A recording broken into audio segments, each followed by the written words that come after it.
Assalamualaikum warahmatullahi wabarakatuh. Perkenalkan, nama saya Dr. Zakiatur Rahmi, MKes Aifoka. Saya menempuh studi S1 di Fakultas Kedokteran Universitas Syahkuala. Lalu saya melanjutkan S2 Ilmu Kedokteran Dasar di Universitas Padjadjaran Bandung. Saya merupakan dosen tetap di Fakultas Kedokteran Universitas Syahkuala.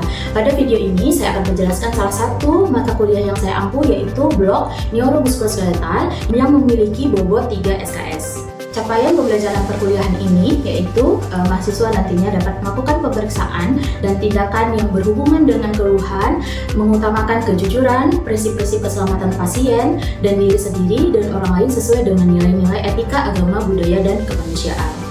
Tujuan mata kuliah ini mampu membantu mahasiswa untuk menganalisis kasus, melakukan pemeriksaan, promosi kesehatan, serta edukasi pada setiap kasus klinis yang berhubungan dengan berbagai penyakit pada tulang, yaitu di sini pada sistem skelet, yang dimana nantinya penyakit sistem saraf berkaitan dengan sistem saraf terkait muskuloskeletal dan penyakit tulang. Pada kuliah ini diharapkan mahasiswa mampu memahami dan menjelaskan fisiologi sistem skelet berdasarkan kasus yang akan dibahas nantinya. Mahasiswa mampu memahami dan menjelaskan faktor risiko, etiologi, patofisiologi, tanda dan gejala klinis serta komplikasi. Mahasiswa mampu memilih pemeriksaan penunjang untuk menegakkan diagnosis. Dan terakhir, mahasiswa mampu memahami dan menjelaskan interpretasi kasus dan memilih penata laksanaan yang tepat. Pada kuliah ini, pendekatan pembelajaran dengan SCL yaitu Student Centered Learning dan model pembelajaran dengan PBL yaitu Problem Based Learning dilaksanakan dengan pendekatan utama berpusat pada aktivitas belajar secara mandiri oleh mahasiswa, terstruktur dengan baik berdasarkan masalah yang nyata, terintegrasi, berbasis masyarakat, dan pendekatan klinis yang terintegrasi sejak awal. Strategi pembelajaran berupa diskusi tutorial, belajar mandiri, kuliah pakar, konsultasi pakar, dan diskusi pleno. Pada video ini yang ditampilkan adalah diskusi tutorial, di mana untuk merangsang mahasiswa agar antusias dalam mencari jawaban terhadap masalah yang dihadapi melalui proses diskusi dan belajar mandiri. Diskusi bersama tutor 2 kali 2 jam setiap minggu. Metode pembelajaran pada kuliah ini dengan di 7 jam, di mana ada 7 langkah yang harus dilalui. Yang pertama adalah langkah 1, yaitu mengidentifikasi istilah dan konsep. Kemudian langkah 2 adalah identifikasi masalah. Kemudian langkah ketiga adalah analisis masalah. Kemudian langkah 4 adalah strukturisasi. Kemudian langkah 5 adalah identifikasi tujuan belajar. Kemudian langkah ke-6 adalah presentasi hasil belajar mandiri. Kemudian langkah ke-7 adalah sintesis. Diskusi tutorial pertama dalam tiap skenario hanya menjalankan langkah 1-5. Selanjutnya pada diskusi tutorial kedua menyelesaikan langkah 6-7. Kemudian belajar mandiri diharapkan mahasiswa mampu untuk mencari, memahami, mensintesis, serta merekonstruksi pengetahuan baru yang diperoleh. Belajar mandiri terdiri dari 50% dari total waktu belajar, yaitu 20-25 jam dalam setiap minggu. Metode pembelajaran tadi adanya diskusi, kemudian adanya pemberian tugas kepada mahasiswa. Pada metode pembelajaran tadi yaitu nantinya akan dilanjutkan diskusi, kemudian evaluasi berdasarkan penilaian. Nah, indikator penilaian yaitu sikap, keterampilan, dan pengetahuan. Kemudian dilanjutkan akan diberikan tugas kepada mahasiswa. Assalamualaikum warahmatullahi wabarakatuh. Waalaikumsalam warahmatullahi wabarakatuh. Suara yang lain mana nih? Kurang semangat ini. Yang lain tolong jawab salam saya ya. Assalamualaikum warahmatullahi wabarakatuh. Waalaikumsalam warahmatullahi wabarakatuh. Jadi adik ya, sekarang kita kuliah tutorial ya. Dimana sebelum kita mulai kuliah ini ya sama-sama kita membaca doa agar perkuliahan hari ini diridhoi oleh Allah ya. Doa dalam hati masing-masing sesuai dengan agama dan keyakinan masing-masing. Berdoa kita mulai.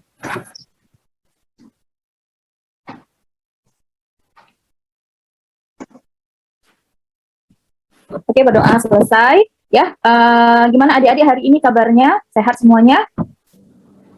Sehat dokter. Alhamdulillah baik dokter. Ya, jadi harus semangat ini ya karena kuliah kita juga. Oke, ya saya harap semua ini ya on cam ya. Oke. Kemudian saya ingatkan kembali karena kita sudah memakai SIM kuliah untuk absen. Saya ingatkan untuk absen di SIM kuliah ya. Saya berikan waktu sekitar 1 menit untuk absen. Oke, silakan Dek.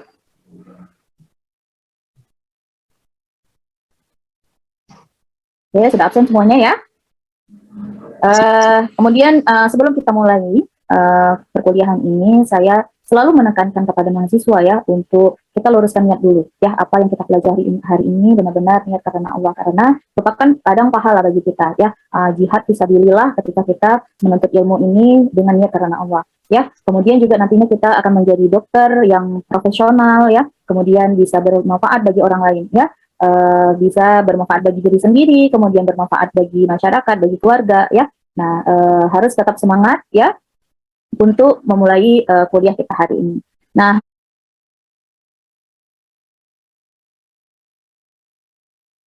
oke, sudah terlihat semuanya?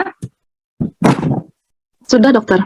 Sudah ya, terlihat bahwa hari ini kita akan tutorial mengenai kasus sistem skelet, di mana kasus sistem skelet ini merupakan bagian daripada muskuloskeletal ya. Oke.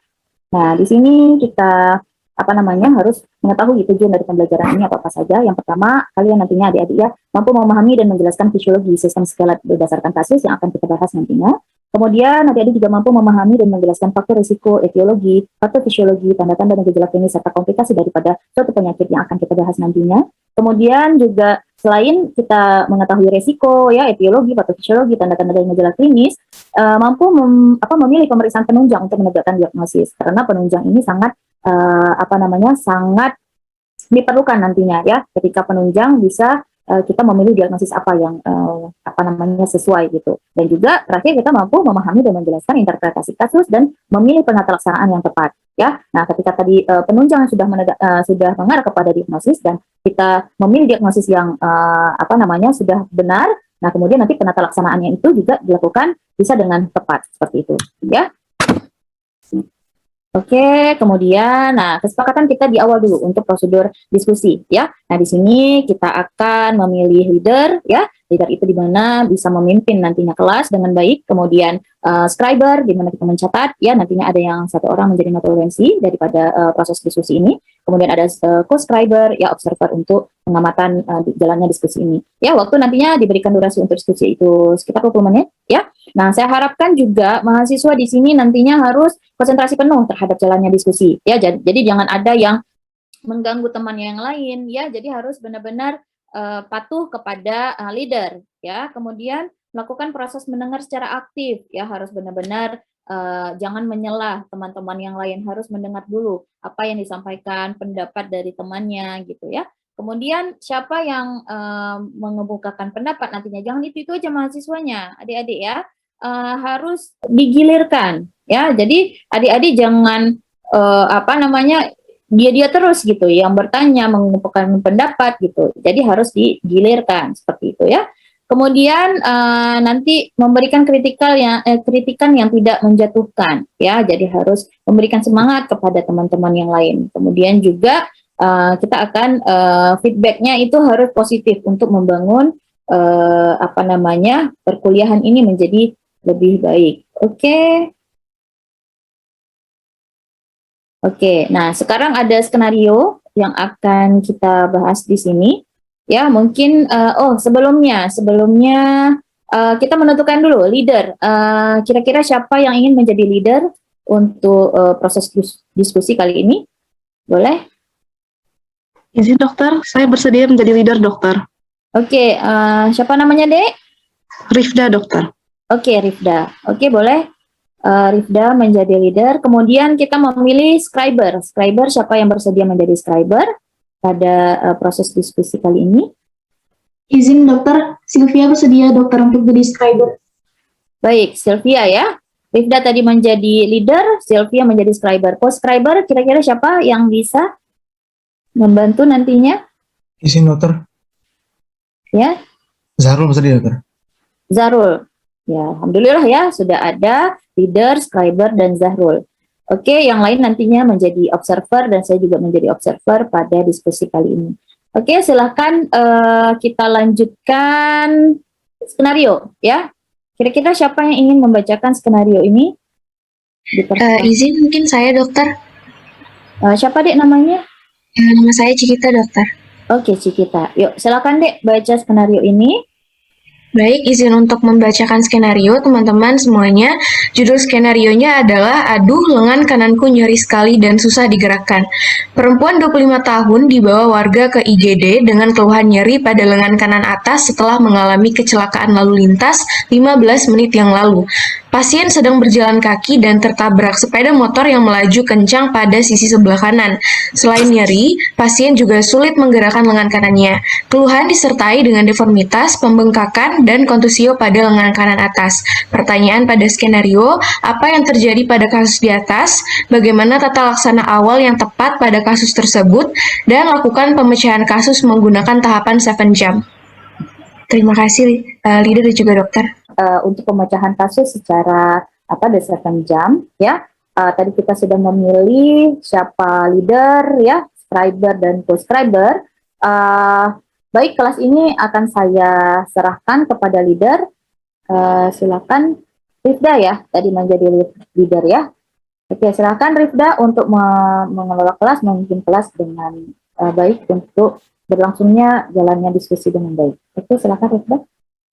Baik, terima kasih dokter. Mungkin untuk scriber sudah boleh share screen layarnya? Baik, saya izin untuk share screen. Silakan scriber.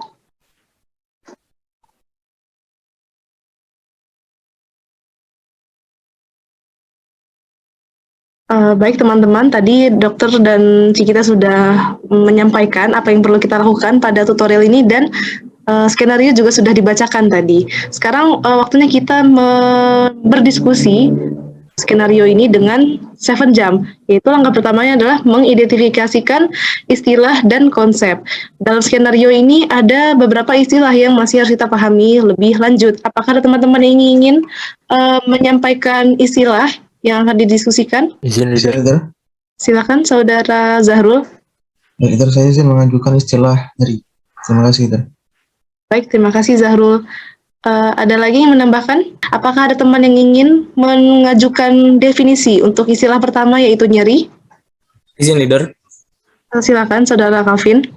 Baik, terima kasih leader atas kesempatannya. Jadi di sini saya ingin mengajukan definisi dari kata nyeri. Menurut saya ya, nyeri itu adalah suatu perasaan tidak nyaman, leader, atau tidak menyenangkan disebabkan oleh mungkin suatu kerusakan pada jaringan atau sebelum jaringan tersebut menjadi rusak, gitu dokter. Begitu leader. Terima kasih. Sekian leader. Baik, terima kasih Calvin. Izin leader. Silakan Saudari Cikita. Baik, terima kasih leader. Jadi pemahaman saya nyeri ini dia terbagi atas nyeri yang akut yang waktunya itu di bawah dari 3 bulan, ada juga nyeri yang kronik di atas 3 bulan, dan ada juga pembagian nyeri yang nosiseptik, neuropatik, sama psikogenik. Terima kasih leader.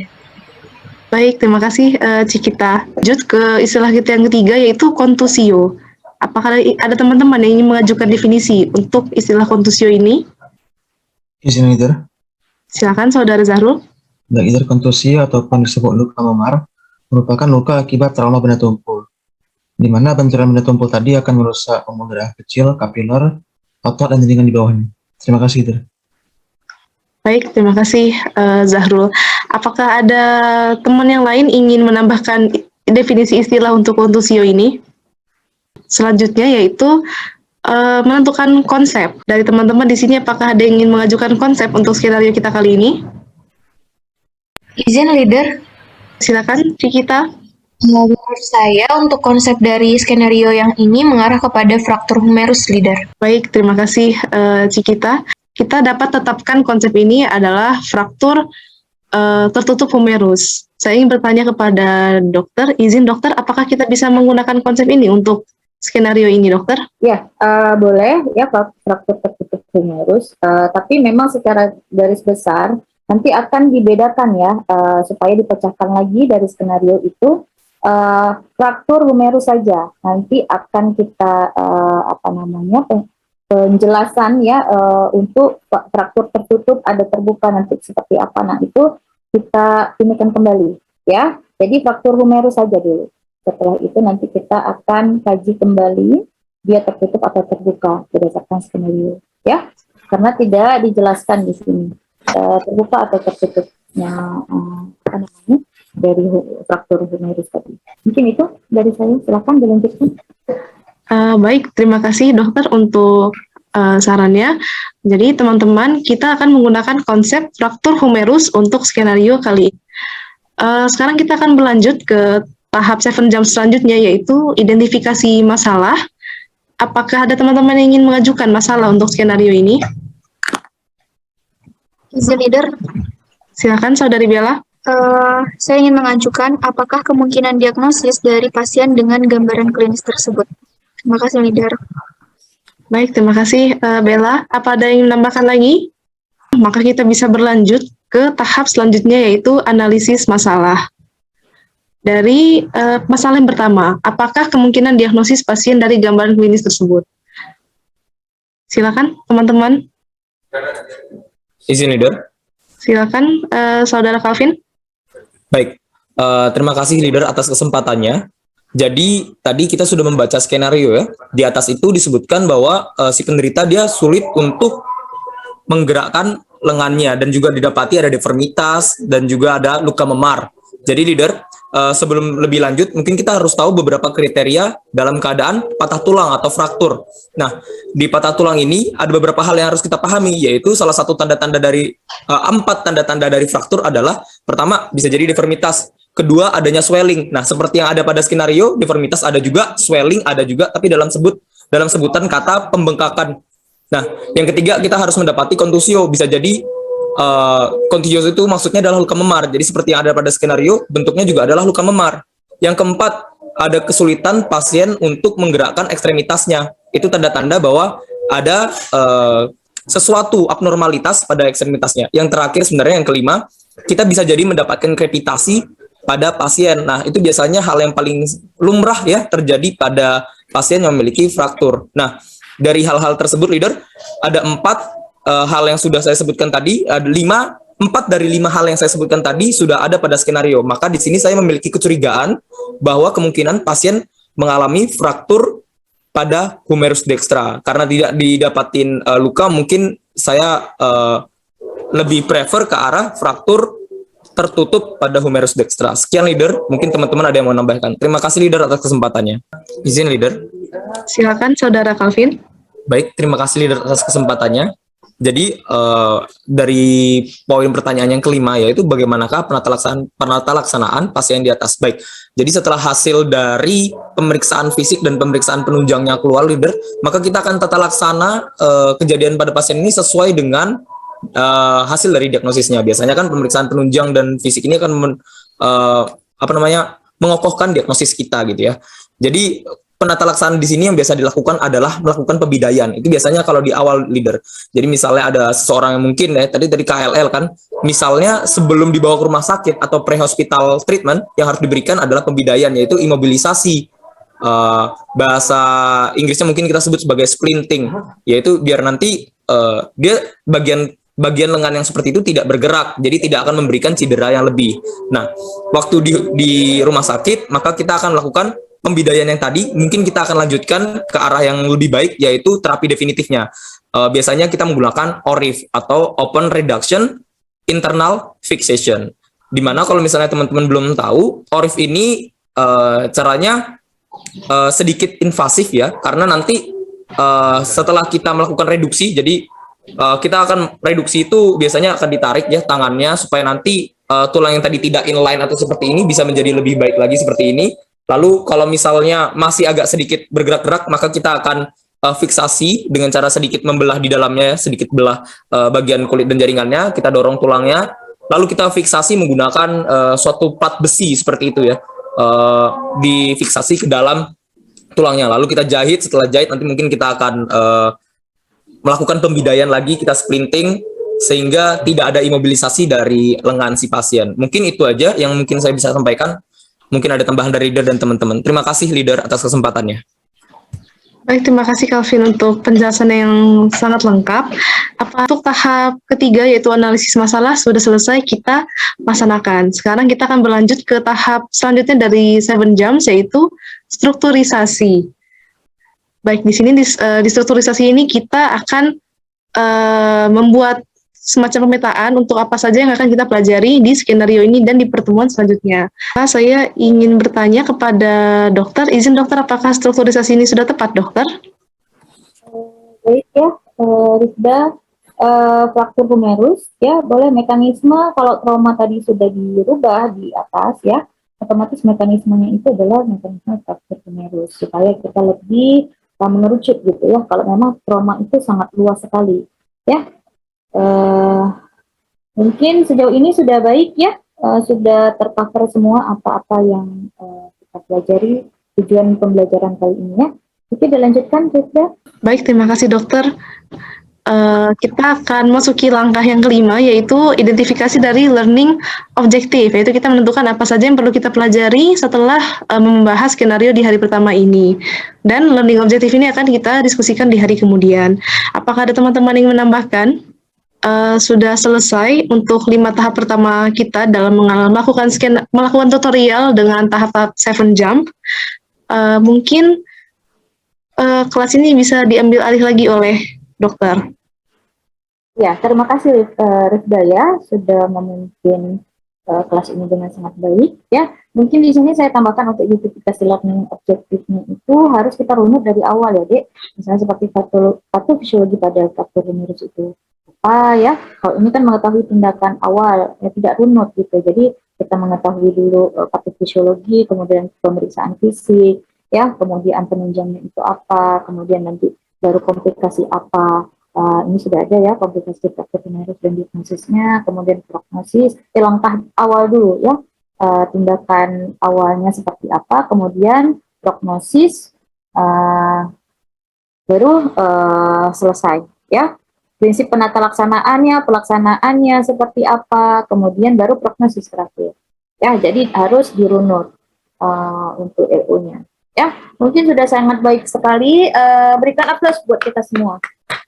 Ya, alhamdulillah hari ini kita sudah membedah kasus ya, mempresentasikan seperti apa kita melakukan 7 jam ya dengan sangat baik. Itu ada identifikasi istilah yang pertama ya, itu sudah sangat baik sekali, istilah apa-apa saja yang mendapatkan pada skenario itu, kemudian identifikasi masalah, analisa masalah, strukturisasinya juga sudah sangat baik ya, sudah tercover semuanya, sudah mengerucut yang tadinya tadi trauma ya, tapi sudah kita rubah menjadi fraktur humerus. Nah ini saya sampaikan di sini, kalian bisa mencari nantinya literatur kembali untuk menjawab semua yang sudah kita diskusikan hari ini.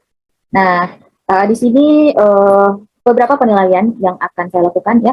Saya akan memberikan feedback dulu terhadap proses jalannya diskusi hari ini. Ya, untuk leader, anak ini masukan sudah sangat baik sekali ya, memimpin kelas ya. Semuanya juga ikut berpartisipasi dengan aktif ya, tidak hanya mendominasi semuanya, mengemukakan pendapatnya. Ya, di sini untuk kita indikator untuk penilaian itu bukan hanya dari knowledge kita ya, jadi dari sikap kita seperti apa, kemudian keterampilan kita dalam diskusi seperti apa, kemudian pengetahuan. Pengetahuan bisa dengan proses maupun dengan tugas nantinya. Langsung saja kita proses ya, Dik. Saya akan memberikan link prosesnya melalui grup kita ya. Oke, sudah saya bagikan. Sudah ada semuanya. Ya, saya berikan waktu 1 menit untuk menjawab prosesnya. Oke, sudah ya. Sudah dikumpulkan ya.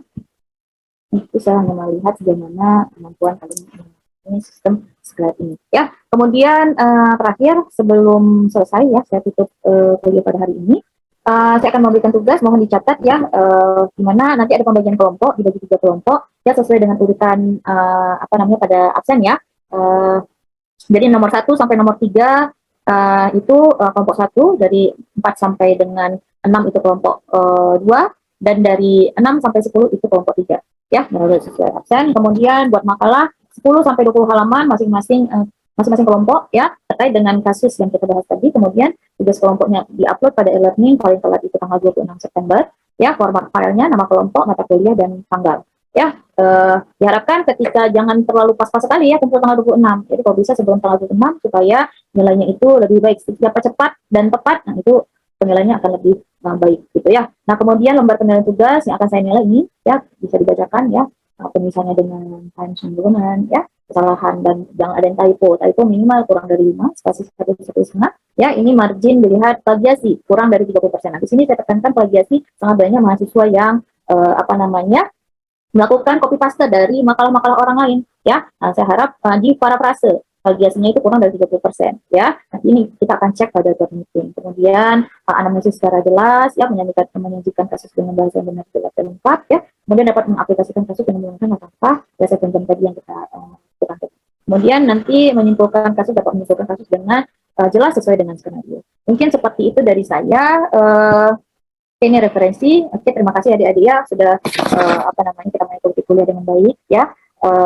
Saya harap kalian ini benar-benar kita menjadi orang bermanfaat bagi orang lain itu sangat penting karena hidup itu kita tidak sendiri ya, kita membutuhkan orang lain. Kemudian juga dalam penilaian nantinya ya, itu tidak hanya dinilai dari knowledge kalian ya, tetapi skill, attitude yang sangat penting deh ya, karena kesuksesan seseorang itu bukan hanya dipengaruhi oleh knowledge ya, sangat baik sekali tadi untuk memaparkan pendapatnya dengan literaturnya ya, tetapi attitude itu sangat penting untuk menunjang kesuksesan kita ya, dari sikap kita yang jujur, kemudian tanggung jawab, disiplin terhadap yang tugas saya berikan nantinya gitu ya. Nah, itu sangat dijunjung tinggi attitude itu ya, karena tidak hanya pintar kita menjadi sukses, apalagi kalian nanti orang memakai kalian itu karena kalian menjadi seorang dokter, nantinya bisa menjadi dokter yang profesional, memakai jasanya ya. Nah, kita harus bisa selain daripada knowledge-nya bagus, kemudian komunikasi bagus, kemudian attitude-nya baik, kemudian skill kalian menjadi seorang dokter juga harus baik. Jadi semua itu saling keterkaitan. Tidak bisa sendiri knowledge-nya sendiri, attitude-nya sendiri, itu tidak bisa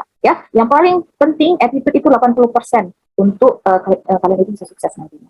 Mungkin itu dari saya. Terima kasih atas hari ini ya, sangat semangat sekali kuliahnya. Saya senang di kelas ini. Mudah-mudahan untuk pertemuan selanjutnya saya harap masih seperti ini, masih tetap semangat ya, dan kita harus tingkatkan lagi ya, banyak membaca ya, banyak mencari literatur, bukan hanya dari jurnal nantinya ya, dari buku, jurnal paling yang terbaik 2 tahun terakhir gitu ya, harus benar-benar dikaji kembali. Oke, mungkin itu dari saya akhiri. Assalamualaikum warahmatullahi wabarakatuh.